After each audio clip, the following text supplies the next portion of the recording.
Hey everyone, making a video today of the Hermandflat Hospital. This is a pretty old building in Haddington, as you can see. Lots of stuff going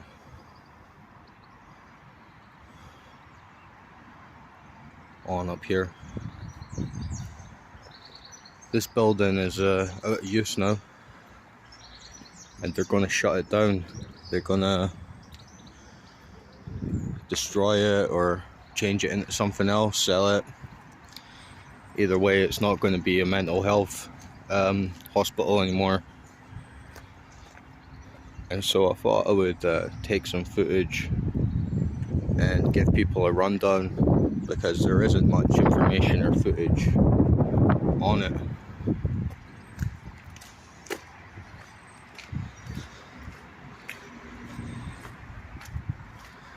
This place is really big.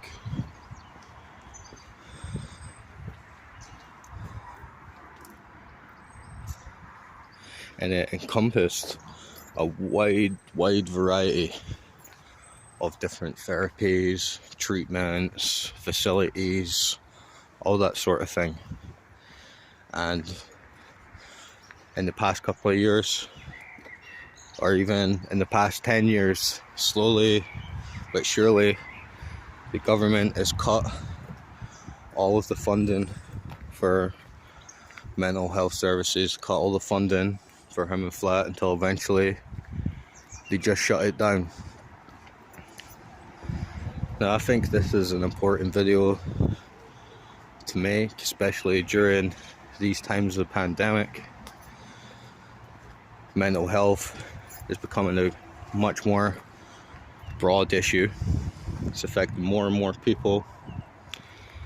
And I'm going to put some evidence to show that as the suicide rate gets higher, as depression rates get higher, as mental health becomes more of an increasing issue in our communities, that this is what the government's response is, to turn this great big wonderful estate, all these really grand buildings, which cost millions, you know what I mean?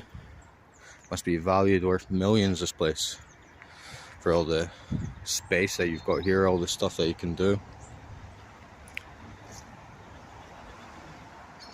This building up here, I believe, was where you would spend the night, so this was for inpatients. In Scotland and the Lothians and the borders, there used to be a mental hospital per county. So if you were from East Lothian, you would get taken to Hermandflat, and if you were from West Lothian, they would sort of have like their own building like this. But around 2008, 2009, the government did great mental health cuts, big mental health cuts. They shut down Hermandflat here. They shut down its sort of sister hospital in West Lothian, and they had made all inpatients, all sections, all hospitalizations related to mental health just in the one facility. So on the one hand, this led to people having to travel a lot more for mental health care, even if they weren't being hospitalized. And it also contributed to overcrowding of the hospitals. And when I went to the Royal Edinburgh Hospital, when I was sectioned, it was very busy, and they were always complaining about that. And I'll show you the rest of this place, because it really is a very big building. This is probably the main building here.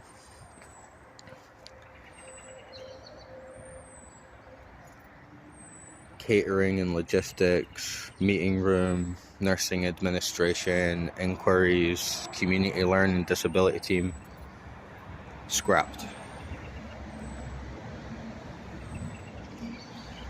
That's where a lot of the office supplies were, like a lot of the administration. There wasn't like a lot of treatment going on in that building. This building over here is the outpatients department. So if you got an appointment to come to Hermandflat, you would be directed down into here.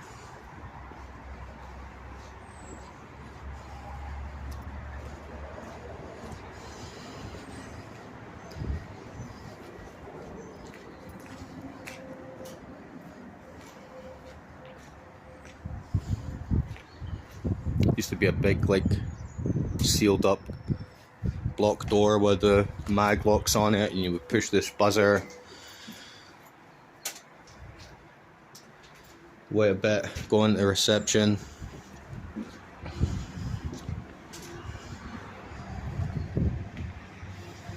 And we'll see this like all over the place. Like, this wasn't just for mental health, like they had the whole place like kitted out to like fully accommodate you. So we've got the old kitchen's good entrance, but this hadn't been in use for ages. They just slowly kept cutting more and more out of the hospital until it was essentially just this building and this last portion in use. See a generator room over here, just to give you an idea of how dedicated the space it was, you know what I mean? It had its own power source.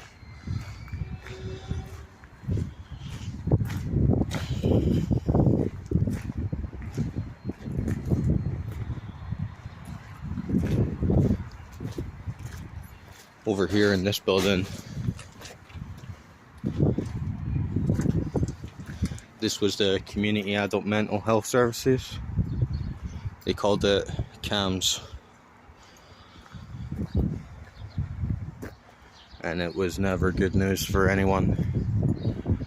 If you were up at this building, this is where you would get referred to someone in the IHTT, the Intensive Home Treatment Team. And they were all extremely underqualified.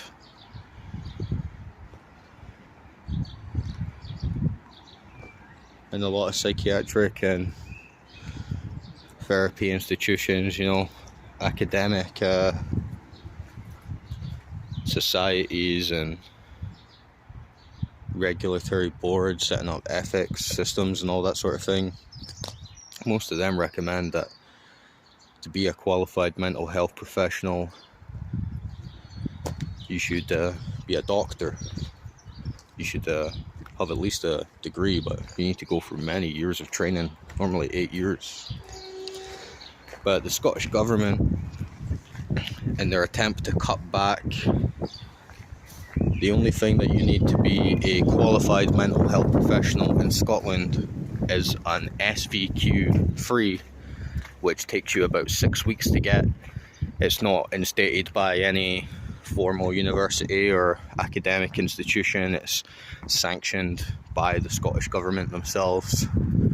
So what they would do here is, you say you're suicidal, or someone's cut themselves, someone's hearing voices, something like that, and you would get these assessments from these extremely unqualified, rude, irritable, passive aggressive, deceitful, and they would give you a sort of mock assessment where they'd ask you a list of questions that's already, it's just the same questions on a list that they've all been told to ask, and tell you that they're going to get back to you, and then they never do.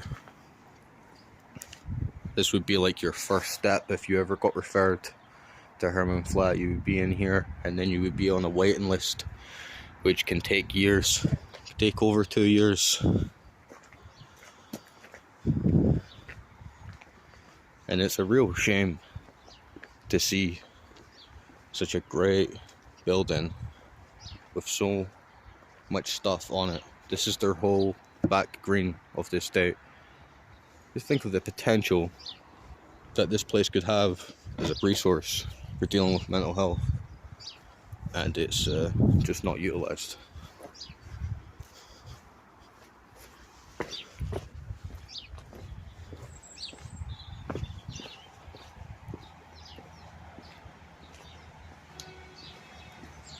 Another very big building. I'm not sure what this one was for.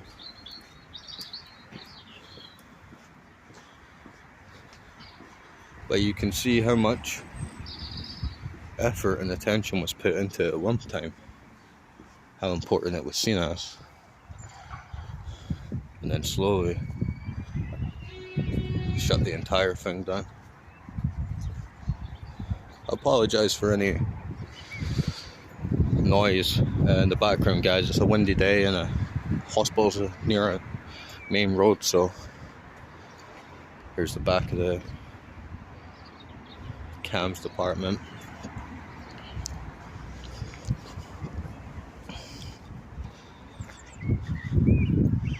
You're getting the full tour here, guys. And if anyone in the future wants to find out about this mental hospital or the area, they'll have all the footage here.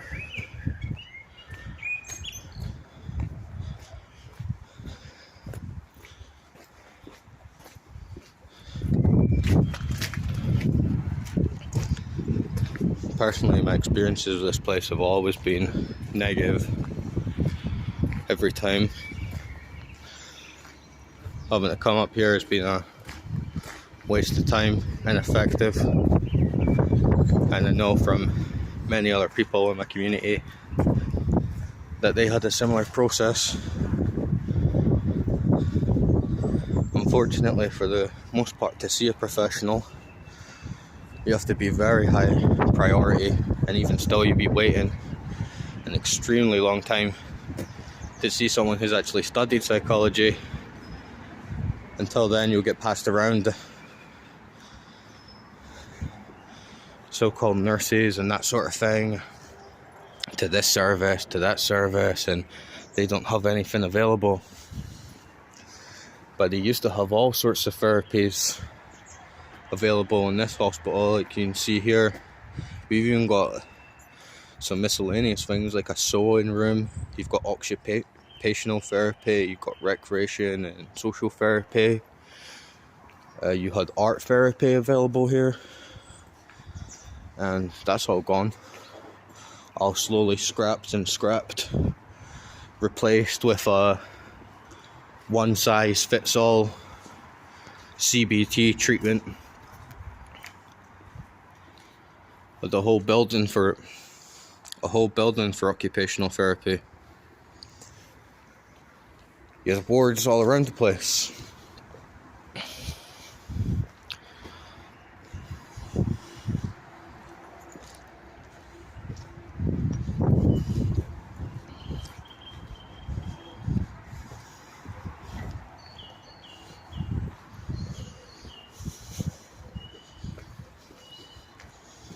Take a look around the back of here.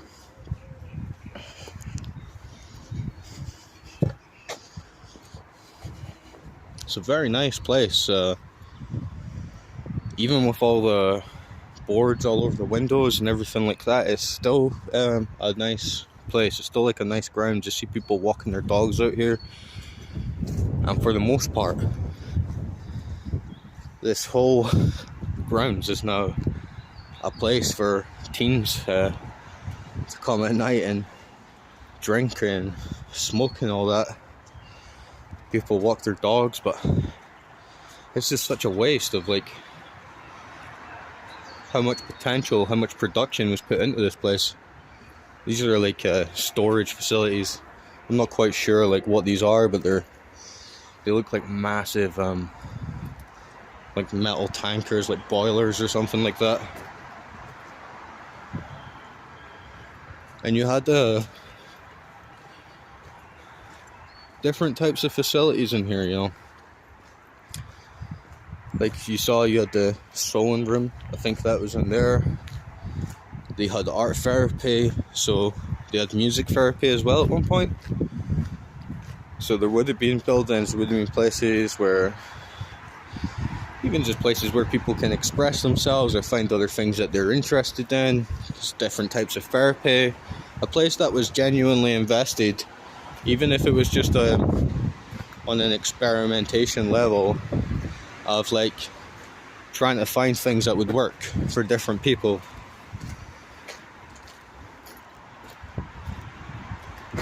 But every building, slowly just chip away, take that away, take that away, take that away. And now people in this community don't really have anything like that. I believe that they're planning on selling this place and turning it into a care home. I'm not sure if they're going to destroy a lot of it first, or linen and sewing room. You had laundry over here. There's a gym over there.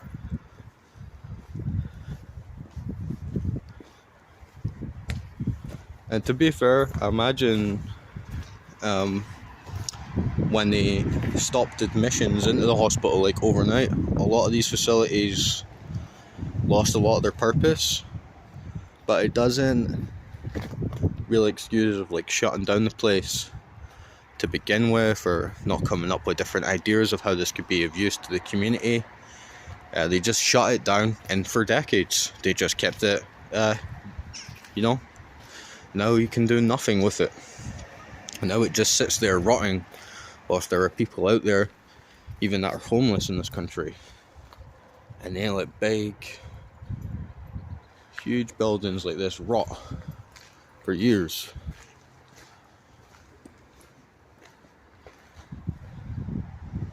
Gym over there.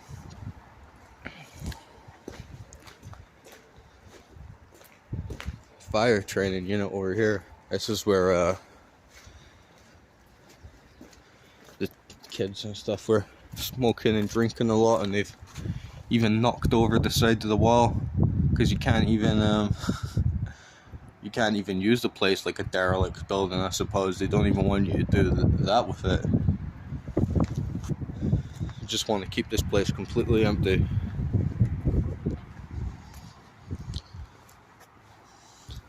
And when someone's trying to get help with their mental health these days,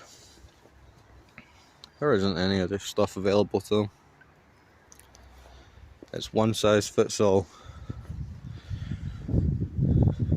This is a country where, if you tell someone you're suicidal, they'll put you on a waiting list for 2 years. They won't even speak to you.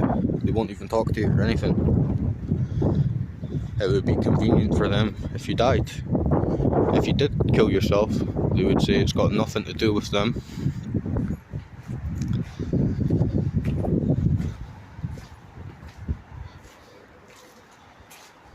I know people who have killed themselves being a part of these services, never being listened to, nobody really caring. They're just an object to be used, just to be processed through a system that doesn't work. And what more evidence do I need for the system doesn't work? They can't even maintain these buildings, can't even put them to good use. And this is our taxpayers' money that they use these funding for, you know what I mean? Like, taxpayers paid for this building, taxpayers paid for its upkeep and maintenance, and the government hasn't kept at it. The government's failed. As the mental health crisis becomes larger and larger in this country, there's less and less services available from the state. This building here, this will probably be the last one here. It's a physiotherapy center. So I'm not sure if that would have been related to mental health as well. Like, you can get some, you know, like psychosomatic symptoms, or people have gone through traumatic events, or they have catatonia and that sort of thing. They might need to they might need to see like a physiotherapist about that. And you can see like this building is very big as well. Look at that. Like that building is big enough to be a whole doctor surgery. And while this is going on, people can't even get a doctor's appointment without being on waiting lines. We get relegated to a 10-minute appointment at max. Apparently they're understaffed, they're undercut.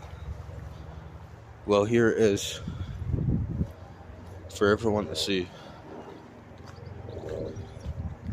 Left to rot because nobody cares.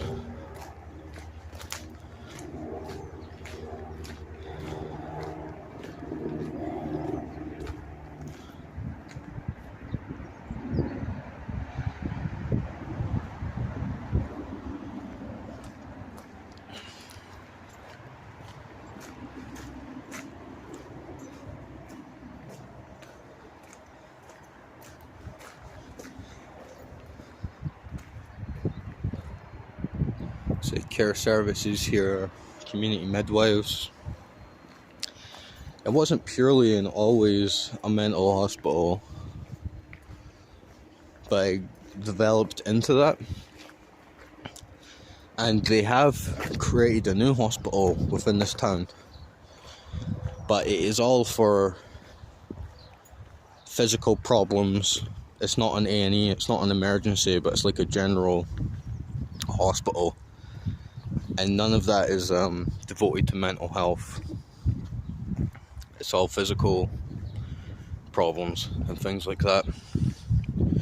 So while they did build somewhere else, they didn't replace anything for those in need of mental health care. And this dilapidated building, boarded up, you can see the shadow of everything it could be, but just how worn down, badly maintained and abandoned it is. And it just represents perfectly what mental health services within the NHS are like. They are failing us. They're not putting the money into those who need it. They're going to sell this place off for a care home or something and make a profit from it, you know, while suicide rate gets higher, whilst depression, psychosis, all these sorts of problems, even just people going through bereavement and natural things that happen in your life. There should be something there for people to have support. You ask for help, you have a chance of ending up like me, where you'll be so mistreated and left behind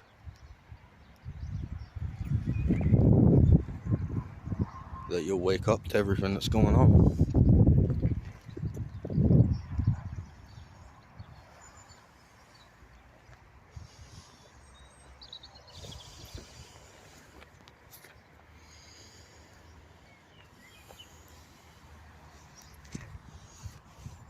People deserve better than this, than what we've got.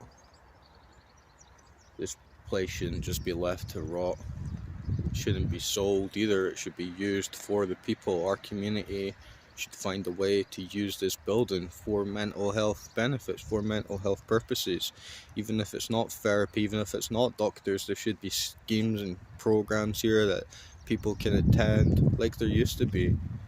But what we've got instead, everything gets shut down, put everything all into one place, crowd everyone together because they're just meat to be processed. It's a very unfortunate state of affairs in this country at the moment, and I don't really see things getting much better. But hopefully we can raise awareness And if not, hopefully at least in this video I've preserved a bit of history so that people can look back on this and see what mental health services were like in a way, or what their buildings were like, what this place used to be like. Anyway guys, hope you're all taking care. Peace out.